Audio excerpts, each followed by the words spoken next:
Hello everybody and welcome to the Danimal Weekly number 33. I am Dan Andrews, also known as the Danimal from thedanimalhouse.com. Today we got a very special topic, one of my favorite things to talk about, cigars. One of my friends told me I just had to do a video about cigars, and they're absolutely right. So I'm going to go through basically everything you could possibly ever want to know about cigars, at least from like a beginner standpoint. It's no secret that Johnny Payne got me hooked on them long back in December of last year. And ever since then, I've just been learning more and more and sort of accumulating more and more cigars here in my humidor. So I'm just going to take you through some like basics, and I'll show you how to smoke one, and just some general cigar history and whatnot. First thing I'm going to say is like a tip. If you're going to buy someone a cigar who is a cigar aficionado or connoisseur, or you just know likes cigars, the first thing is if you don't think they're going to be able to smoke it right away, then the cigar shop will 9 times out of 10 give you like a plastic bag. In the cigar shop or tobacco shop, they will have these little humidipacks. They're like these little, they look like almost a package for like wet wipes, but they said like humidipack or something similar like that. Ask them if you can't find them, ask the person, they'll know what I'm talking about. But they're like these little packages of, they have like water in them basically. They keep a small area humid. And so if they're going to have it and they're not going to have a place to put it for a few weeks, you need one of those, otherwise the cigar will get ruined. If you spend, you know, 15 bucks on this really nice cigar, you give it to them, they don't have anything to keep it humid for a while, it's going to get ruined. So don't make that mistake when you're giving a cigar gift. On the other end, if you know that they have a humidor, this is a humidor. I'll move the camera in a second to show you. But a humidor is a box lined with Spanish cedar. It has to be cedar, usually. There's a few exceptions to that, but and it's just a box that's meant to be humid to keep the cigars in. It should be kept at around room temperature, and there shouldn't be a lot of variance in that, though temperature isn't the biggest thing. When you're aging cigars, a lot of shops will age them cooler than they keep them outside. They tend to age a little bit better. Talking about humidity, when you keep cigars, if you do have a humidor, usually most people will say you need to keep them between like 68 and 75% humidity. Again, if you're aging them, you generally bring down the humidity for aging purposes, since they don't need to be quite as humid, since they're not going to be smoked or transported anytime soon. Then we get to the cigars themselves. Actually, before we get to cigars, we'll go to some accessories. These are two of the most important things you'll have. This is a cutter. This is a cutter by Cigars. This is like the X2, I think. This is for cutting the end off of a cigar. A lot of people just bite the tip if they don't have a cutter. It works, but if you smoke cigars at all regularly, you should have a cutter. You snip off the end. You basically want to snip off just the cap. I'll show you the cap and all that on the cigar later. And then you've got your lighter. This looks like a regular lighter, but this is butane. This is filled with butane fluid as opposed to lighter fluid. The reason that most cigar smokers use butane is because butane is flavorless. It doesn't ruin the flavor of cigar. Now, I have tried, in a pinch, regular lighters with the lighter fluid. Unless you smoke a lot of cigars, you probably will not notice if you use a regular lighter with regular lighter fluid. But the butane is the way to go. Again, if you're going to smoke cigars at all regularly, like once a month or anything like that, you should probably have a butane lighter on hand.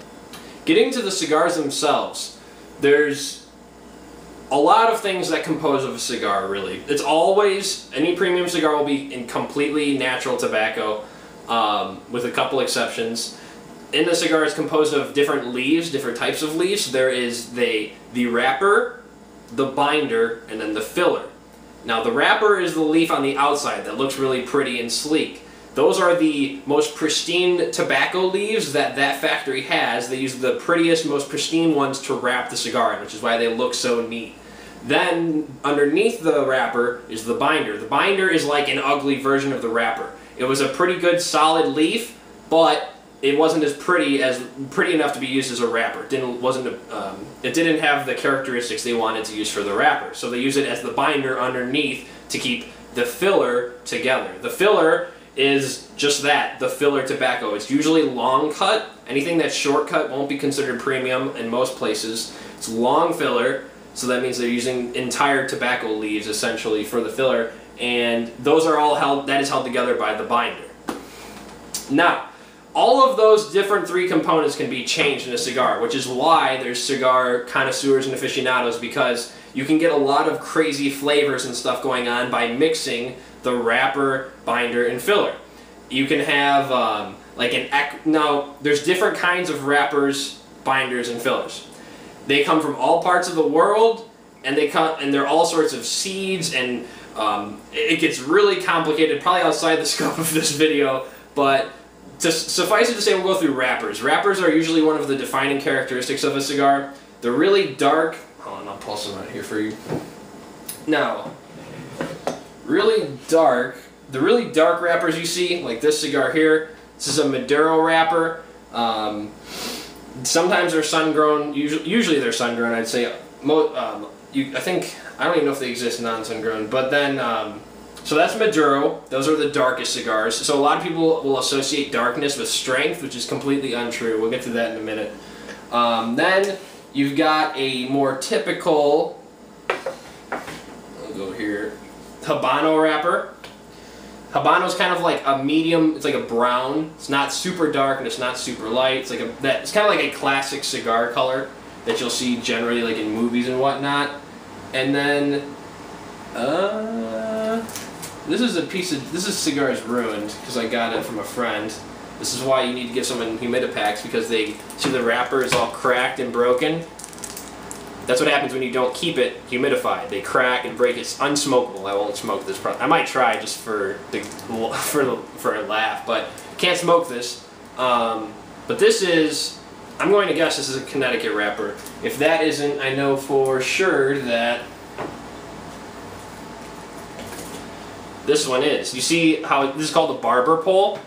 You've got the Habano leaf, which is the darker one. It's like that medium brown. And then you've got the lighter leaf, which is a Connecticut shade wrapper. Now from there it gets really complicated, and I don't want to confuse you too much, but then depending on where it's grown, it can be from the Dominican Republic. Then there's Cuban cigars. All Cuban cigars, the tobacco leaves are grown in Cuba. Then there's Ecuadorian, Nicaraguan. Some even come from Ireland and Brazil. Like all over the world where tobacco can be grown, they can come from there. And then you can get into, there's other forms of tobacco like Sumatra, Cameroon. It gets ridiculous. It really does get ridiculous. That's why there's people that smoke so many of them, and it can seem complicated and very overwhelming in the beginning until you start to like get the feel for, like, after you smoked a lot, you start to understand like what something means. Oh, this is even a better. This is another Maduro. Notice the extremely dark brown, almost black wrapper. Now, another type of cigar. This is a natural by Drew Estate. Now, I'm not sure exactly what the wrapper is on this, but it has a sweetened tip. Some cigars, particularly ones by Drew Estate and some other companies like Acid. Acid is one of the most popular cigars in the country. Are infused. They're sprayed or combined with chemicals. The tobacco is laced with chemicals to give it a different flavor and smell.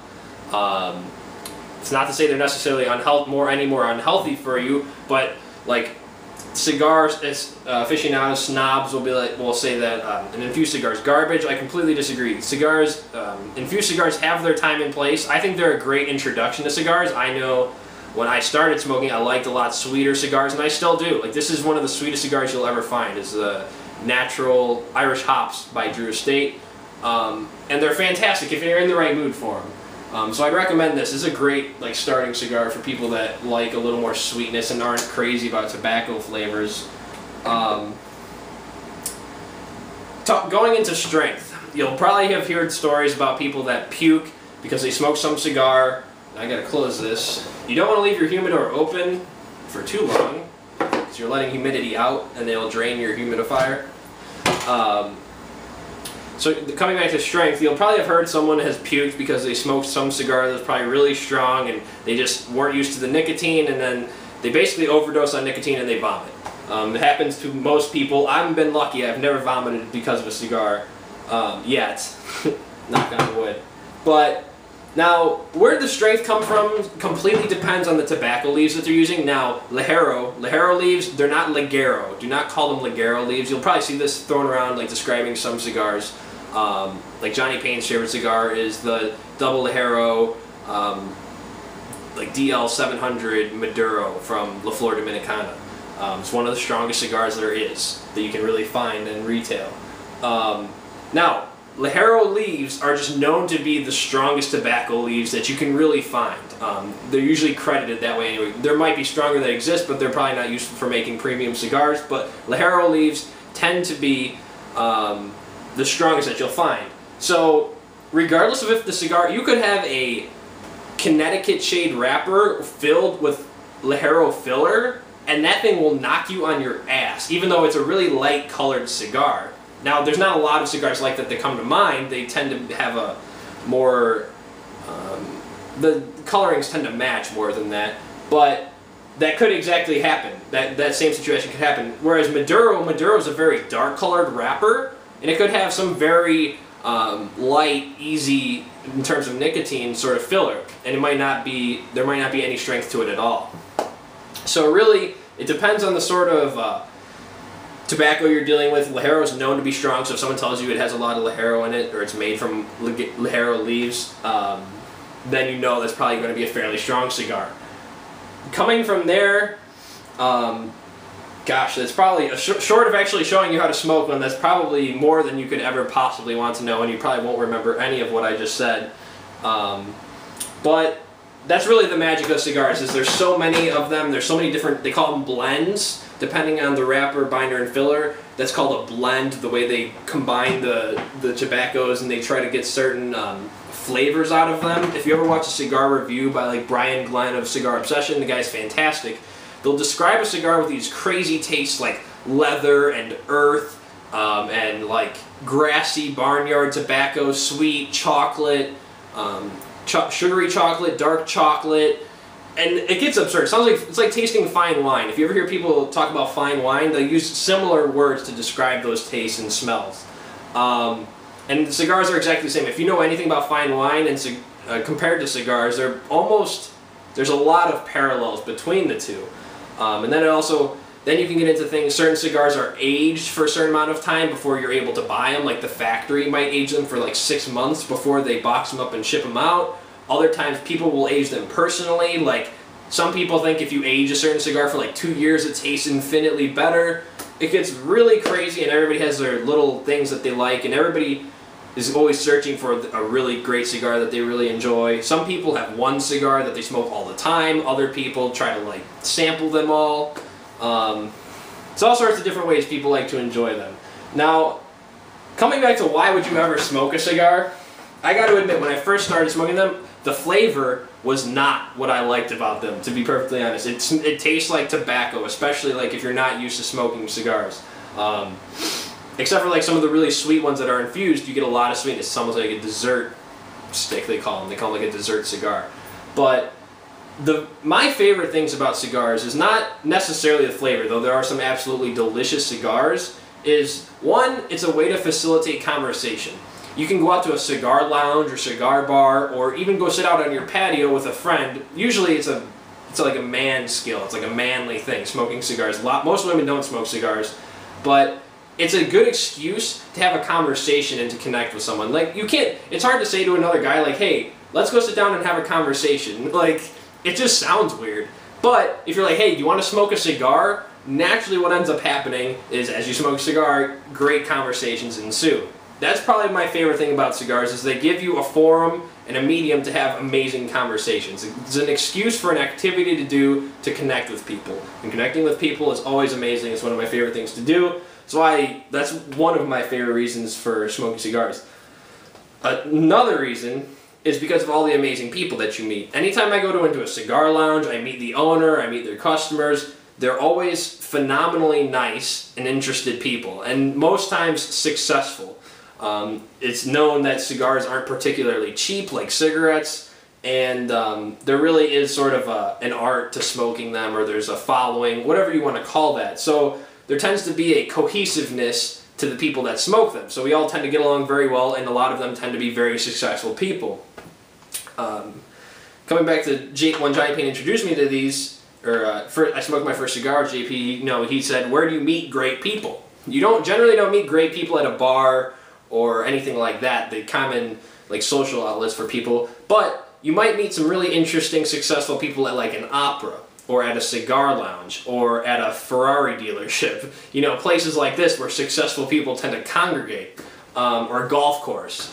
More interesting places most people don't think about, but that's where a lot of like successful, interesting, engaging people are that are valuable for network tend to be. So that's another great excuse for smoking cigars. In terms of the adverse health effects, I know everybody's like, oh, Danimal, you're supposed to be like a healthy, weightlifting fucking guy. And that's true, I am, supposedly. But when I first started smoking cigars, I was actually concerned about the health effects. And I looked into a lot of the greatest research that we have about the effects of tobacco, and particularly cigarettes, cigars, and pipe smokers.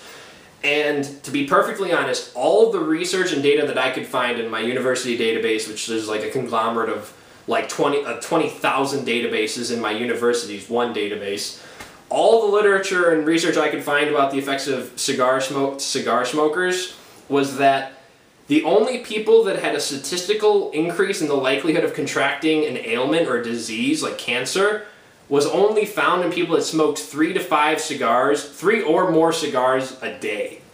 So that means an individual is smoking 3 cigars a day or more. And so unless you're smoking up towards that many, you're looking at that sort of volume in terms of smoking, like there's very low likelihood of them increasing your likelihood of contracting a cancer, disease, what have you, unless you're already genetically predisposed to something like that. So honestly, if you moderate it, I smoke at most 1 cigar a week.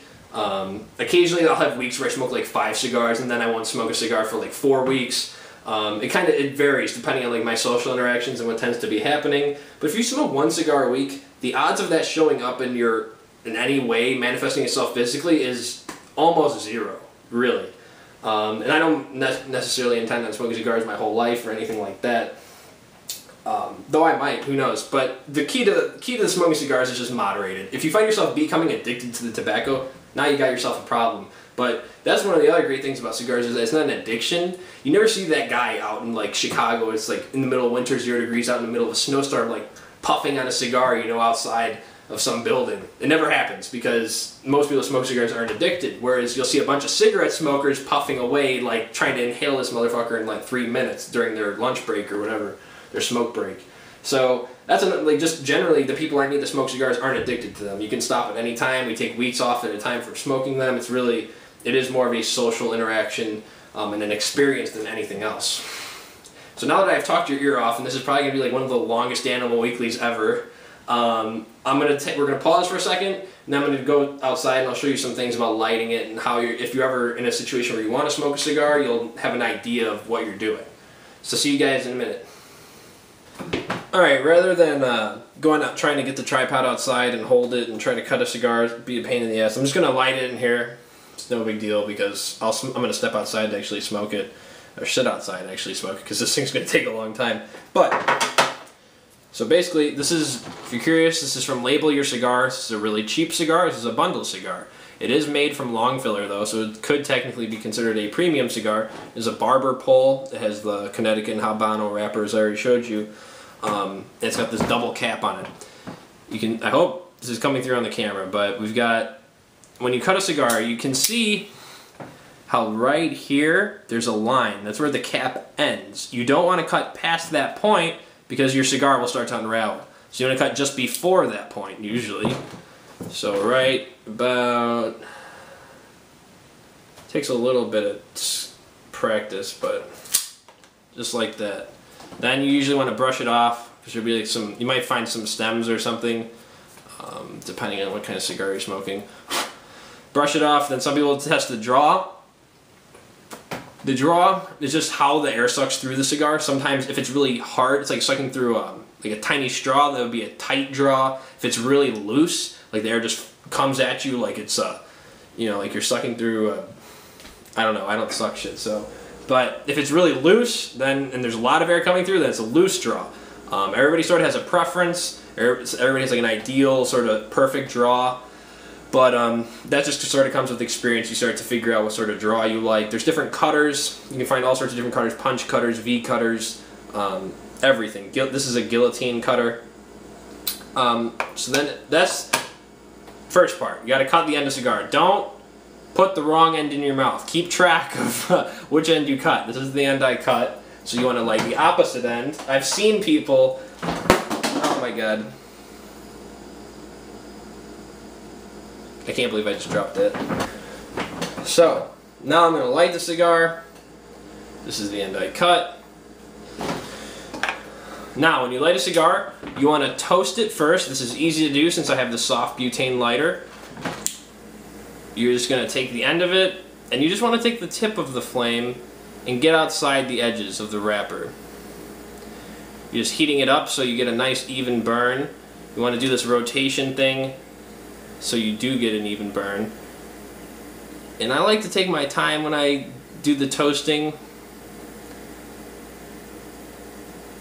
Get a nice even burn there, get it a little bit red. Usually toast for about 30 seconds. That's looking pretty good. Then you're going to take it, put it up to your mouth, and rotate as you draw. And then you can blow it out if you want to check it's all lit. Then you have a perfectly lit cigar.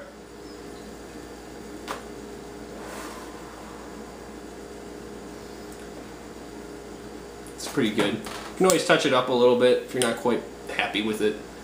But in terms of how long you should smoke a cigar, some people smoke them down to the nub, right down to the end. I finish my cigars, I'll smoke the first two-thirds. I don't like when it gets real hot at the nub. So I'll tend to call it quits after the first two-thirds. Some people just say that's wasteful. It's just, I say a cigar's done when you don't enjoy it anymore. So if you don't enjoy the cigar anymore, it's done. Throw it away. It's not worth smoking it if you're not enjoying it. So I hope this helped you out. If you're ever at a party or something and you need to learn how to smoke, and you need to know how to smoke, hope this helps you out. In terms of drawing, generally want to draw from the cigar about different rules of thumb. Some people say every minute you should take a draw. Other times, I think about once every 30 seconds is appropriate, depending on how long the cigar is. You want to inhale, you want to not inhale, obviously, but you really want to try to taste the flavors and hold the smoke in your mouth. And from there, and like you'll see, since this is a longer cigar, I do like a double draw to make sure I'm getting a lot of oxygen through it to keep it lit. Since it is so long, this is a Grand Corona. Usually you're fine with just taking one long, sustained draw. Everybody has little things that they do differently, which is kind of the beauty of smoking cigars. In terms of holding it's important. You can either hold it like I've got here. I don't have no idea what position you call this, between my index finger and my middle finger, I suppose, but wrapped up like this. And then there's another way you can hold it like soprano style, like in between all your fingers, like that. I think that about covers it up. So I'm going to step outside so I don't smoke out my apartment and set off the smoke alarm. But I'll catch you guys all later. This is the Danimal from the Danimal Weekly number 33. Hope you enjoyed it. I'll see you all next week. Peace.